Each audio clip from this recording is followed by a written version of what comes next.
Olá a todos, eu sou o Julian, professor de arte, e hoje a gente está aqui para gravar mais uma videoaula, e desta vez a gente vai falar um pouquinho sobre arte paleocristã.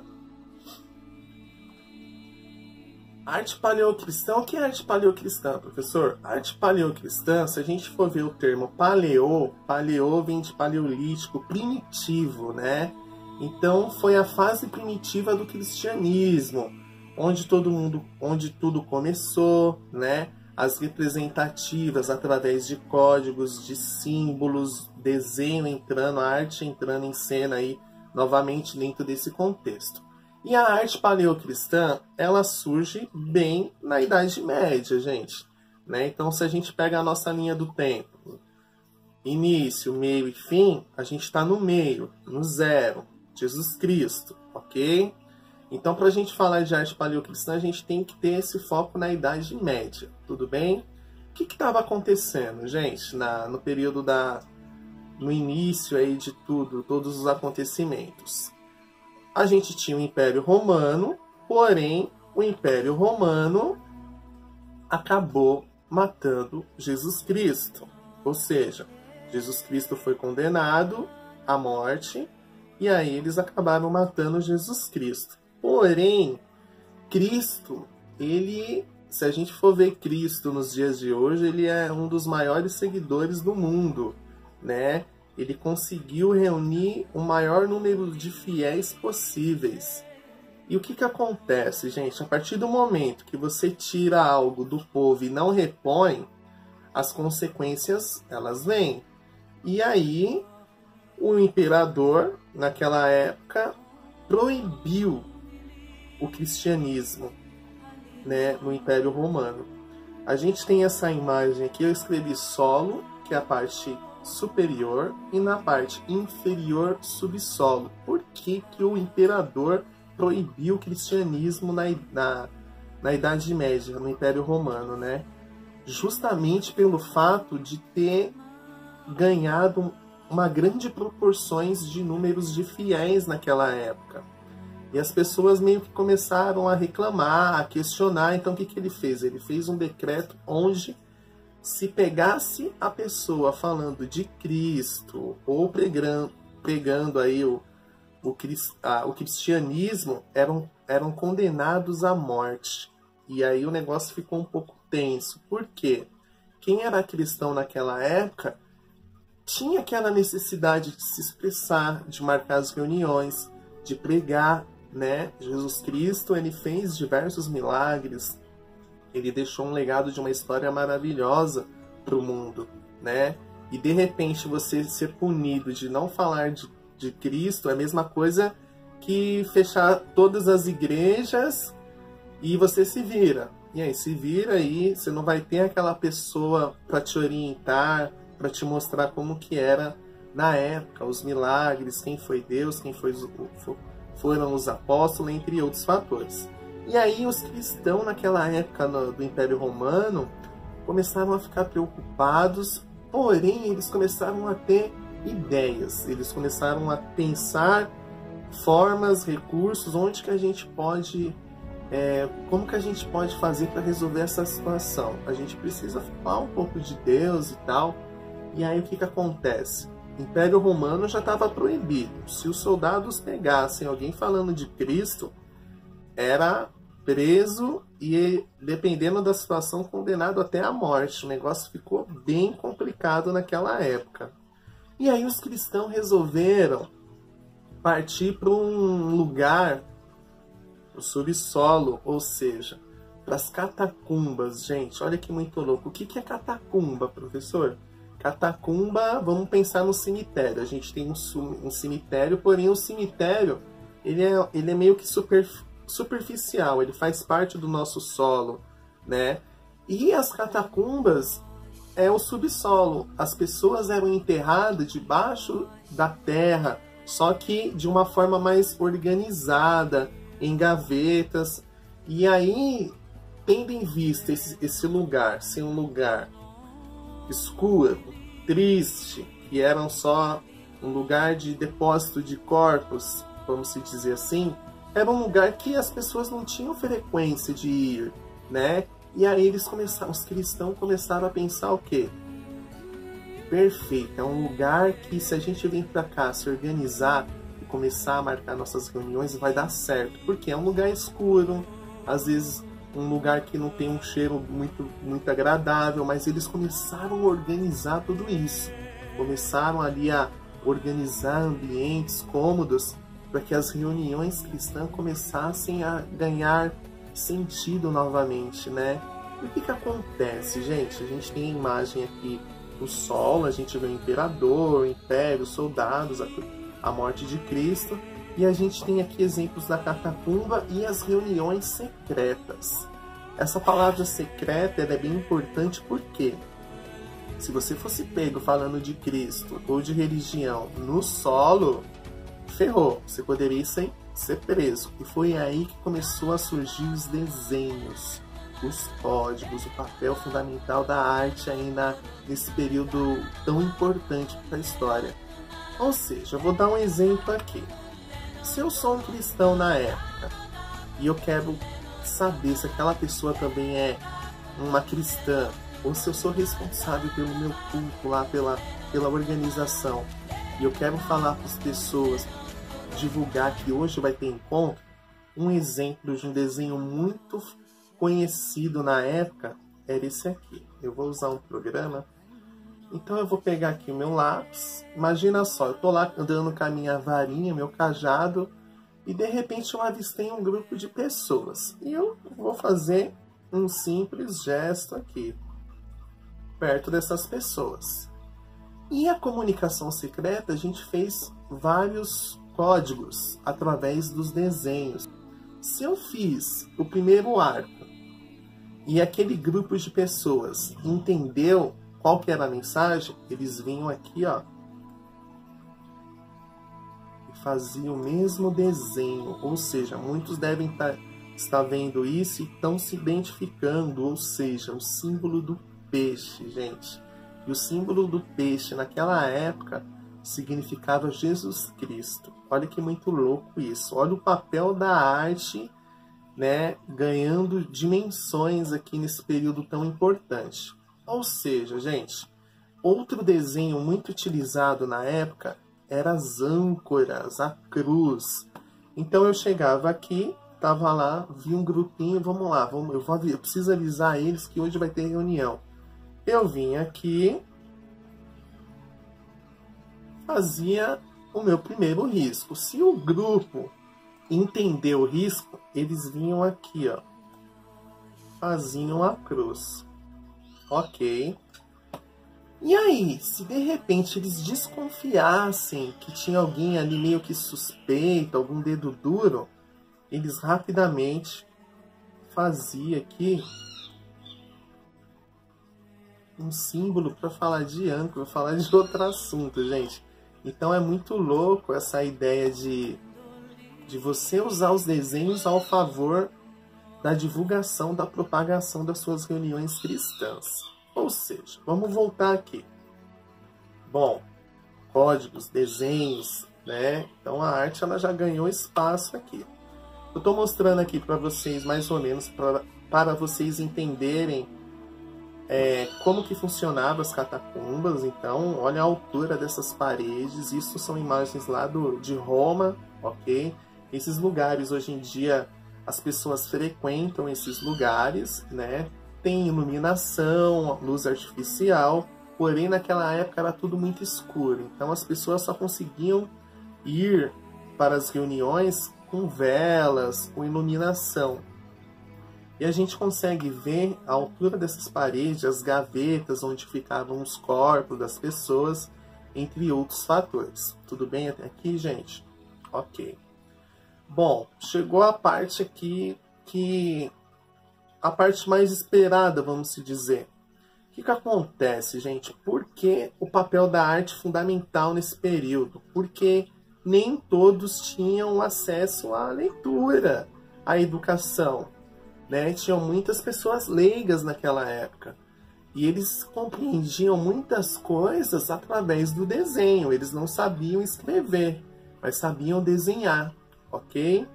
que a gente tem alguns significados de alguns desenhos, dos desenhos mais utilizados, encontrados também dentro das catacumbas. Bom, eu vou começar aqui com o Bom Pastor. O Bom Pastor é um homem carregando um cordeiro nos seus ombros. A gente tem aquela parábola, né? Não é bem uma parábola, mas uma passagem da Bíblia que fala que um pastor deixou 99 ovelhas para voltar para salvar uma, né? E a gente tem a representativa aqui então do Bom Pastor, que ele significava salvar a alma, ou seja, então se você está lá na época da Idade Média, você começa a ver essas representativas em pedras, no chão, nas paredes, até mesmo o afresco, que era a tinta utilizada naquela época, que eu vou falar mais pra frente, você está no caminho certo, ou seja, o Bom Pastor, a salvação da alma, ok? Um outro desenho muito utilizado nas catacumbas era a pomba. Por quê? A pomba representa o Espírito Santo, ou seja, quando João Batista, primo de Jesus, batizou ele, apareceu a pomba, né, como forma representativa do Espírito Santo. Então, quando vocês notarem desenhos da pomba com trigo, e tem a passagem que Noé também soltou uma pomba para ver se tinha terra, e quando as pombas não voltaram é porque não era seguro ainda. E quando a pomba voltou, ela voltou com trigo para demonstrar o quê? Terra firme, segurança, né? Então, a pomba, na representativa cristã, ela significa o Espírito Santo, ok? Outro desenho representativo são duas iniciais gregas. Desculpa, são duas iniciais gregas, que quer dizer Chiron, ou seja, as iniciais de Cristo. E essas iniciais eram feitas de duas formas. O Chi, que é o X, né? A gente tem o X aqui no meio, e o Ron, que era a letra P, né? Representativa pela letra P aqui. Então as duas juntas já mostrava a simbologia que ali representava Cristo. Aonde tinha esses sinais, eram pontos estratégicos para falar de Cristo. Olha que muito louco, e olha o papel da arte. A gente tinha afresco, a gente tinha esculpido em rochas, naquela época não tinha caderno, né, gente? E a gente consegue ver a proporção e a dimensão desse símbolo. Outro símbolo muito utilizado na época são duas iniciais também gregas, que é alfa e ômega. Por que essas duas iniciais? Alfa, A, ok? E ômega, representativa da última letra do alfabeto grego. Ou seja, Cristo, quando ele pregava para os seus fiéis, ele sempre falava: eu sou o alfa e o ômega, né? Porque, gente, ele queria dar uma representativa de soberania, ou seja, estarei com vocês, eu sou responsável por vocês do início até o final dos tempos, né? A criação, Cristo, Deus criou o início e até o final de tudo, o final dos tempos. Então, alfa e ômega é representativa do início e fim. Então, a soberania de Cristo, ok? A gente tem uma outra imagem, eu falei, da âncora, né? Que a gente tinha essa representativa. Se a gente vê aqui, a gente consegue ver uma cruz. A gente vê aqui o círculo, a gente vê as pontas da âncora, porém, se vocês focarem só aqui, a gente tem uma cruz, ok? Que é o início da comunicação secreta. Se a gente suspeitasse que tinha alguém suspeito ali, a gente já desfazia tudo isso e fazia a âncora. Porém, além de disfarçar a cruz, a âncora era uma representativa de confiança e segurança. A partir do momento que o pescador ou o capitão jogou a sua âncora ali, ele está segurando a sua embarcação, seja para arrumar um problema, ou seja para estar ali atracado no final de uma jornada, Então, a partir do momento que jogou ali a âncora, você está firme, você está seguro. E é uma representativa que foi muito utilizado naquela época, ok? A âncora aqui, então, tanto na pedra quanto uma simbologia. Falei do peixe, peixe quer dizer Cristo, tudo bem? Uma outra imagem aqui, bem próxima à âncora, é as barcas, as embarcações, os barcos, né? Que simbolizava na época uma travessia com segurança, né, gente? Então, quando a gente fala de arte paleocristã, a palavra arte aí, bom, vamos entender qual que era o contexto daquela época. Então, a partir do momento que você trabalhou escultura e desenho, gente, é aí que existe um envolvimento grande da arte em tudo isso, ok?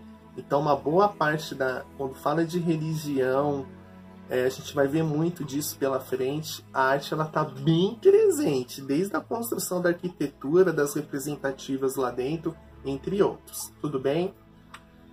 Bom, gente, aqui eu trouxe algumas imagens de como que eram essas catacumbas na época, né? Lugares são muito visitados hoje em dia na Europa. E a gente vê que tanto representativa de pintura, né, como escultura de baixo relevo aqui, e era assim que funcionava. Porque, gente, volto a dizer novamente, uma boa parte das pessoas eram leigas, não tinha acesso a estudo, e muitas coisas, quando não tinha o oral, né, o verbal, era utilizado através da representativa de desenhos. É aí que é a função da arte, né? Então, hoje em dia, não é diferente numa igreja. Deixa eu ver se eu tenho um slide aqui. Olha aqui. Se a gente vê a Capela Sistina, pintada por Michelangelo, né? Se a gente vai numa igreja e tem vitrais, vitrais são aquelas janelas decoradas, né? Com passagens, com desenhos, ou até mesmo lá no altar, uma imagem de fundo, um pombo, uma imagem muito bonita, até mesmo os mosaicos, que foi trabalho artístico esse bimestre, está falando de Deus, está falando de Cristo, está falando da salvação. Michelangelo fez no teto da Capela Sistina o início da criação, né, e acaba com a embriagadez de Noé. Depois outros artistas fizeram a lateral da Capela Sistina, de um lado a passagem de Cristo, do outro lado a passagem de Moisés. E temos no final o juízo final. Então, assim, gente, a arte, ela tem uma presença muito forte na ideia, na questão da religião, ok? Arte bizantina, futuramente, arte barroca, renascimento. Então, assim, é muito louco a gente falar de tudo isso, porque faz parte do contexto histórico. Então, desde os mosaicos, era uma forma representativa de arte. As pinturas, o afresco e os vitrais estão presentes dentro das igrejas até hoje. Volto a dizer, às vezes você não sabe, por mais que você tenha o conhecimento, às vezes sua avó que vai para a igreja hoje em dia, o seu avô, não tiveram a mesma oportunidade que vocês. E as pessoas olhando tudo aquilo, é uma forma de passar uma confiança, né, para o público, para o espectador que está ali presente, ok? O afresco era uma técnica de pintura muito utilizada na época. Essa técnica, ela envolvia um pouco de gesso, ok? Com pigmentos, e gesso, reboco e o pigmento. E o que acontecia? A gente tem aqui Michelangelo, só que a gente tem um desenho mais bonito, mais elaborado, século XIV, Renascimento. E o que acontece? O artista, ele preparava essa técnica de pintura a partir dessa técnica com gesso, né? Ele estava ali fazendo, e com o passar do tempo aquela tinta era uma forma de fixação daquela figura. E depois, com o decorrer dos anos, foram surgindo outros tipos de tintas, tinta a óleo, tinta de tubo, mas naquela época o afresco foi muito utilizado na época do paleocristão. Tudo bem, gente? Então, a gente tem aqui alguns desenhos, muitos estão faltando pedaços, por quê? A gente está falando aí de quase 2000 anos de histórias, muito mais, gente. Então, assim, é entender o contexto onde tudo ali acontecia, ou seja, a representação de símbolos, de desenhos, justamente para puxar, para resgatar novamente o povo, né, que foi abandonado depois da morte de Cristo. E com o decorrer do tempo, o imperador Constantino liberou o cristianismo. Olha só, o imperador romano liberou o cristianismo, gente. Por quê? Chegou um momento que eles começaram a ficar com medo da situação. Ou seja, estava tendo mais cristãos, eles chegaram lá, alguém denunciou os cultos religiosos nas catacumbas, e quando eles foram lá contar o número de gente, tinha mais gente do que soldado. Ou seja, ele tomou uma providência, ou seja, ou eu tomo uma providência agora, eu vou me ferrar mais tarde. E aí o que ele decidiu? Ele liberou a fase basilical, ou seja, ele começou a construir, ele resgatou lá aquele povo cristão que estava lá nas catacumbas e falou, ó, gente, a partir de hoje eu vou estar liberando o cristianismo novamente, não vou banir mais, não vou proibir, e é isso, vai ser assim que vai funcionar. Ou seja, as primeiras basílicas feitas por Constantino foi a Basílica de São Pedro, constantiniana, ou seja, de Constantino, e foi bem onde ali acontecia ali aconteceu a morte do apóstolo São Pedro, né? Então ele construiu ali em cima, até mesmo para homenageá-lo. Com o decorrer do tempo, essa igreja foi demolida novamente e erguida a igreja de São Pedro hoje, aquela lá do centro de Roma, onde o Papa fala com os fiéis, entre outros fatores. Eu não tive a oportunidade de ir ainda lá visitá-la, mas eu fiquei sabendo que os restos mortais do apóstolo São Pedro estão lá dentro dessa basílica, devido a essa situação que teve no início, né, dele ter construído a primeira igreja no lugar onde o apóstolo faleceu, né, e aí eles resgataram ali os fósseis e colocaram dentro da igreja atual. Depois Constantino construiu a Basílica de São João de Latrão, e depois ele fez a Basílica de Santa Maria Maior, ou seja, foi a primeira basílica a receber novamente a arte, os desenhos cristãos, ou seja, mosaico, afresco, porque a necessidade que o povo tinha. Então, tendo desenho, tendo os mosaicos, era uma forma de atrair, chamar a atenção do público, dos fiéis naquela época. Ok, gente? Eu vou finalizar por aqui. Espero que vocês tenham curtido a aula. Na verdade, é só um reforço de tudo aquilo que já foi falado em sala de aula. Ok? Agradeço. Obrigado.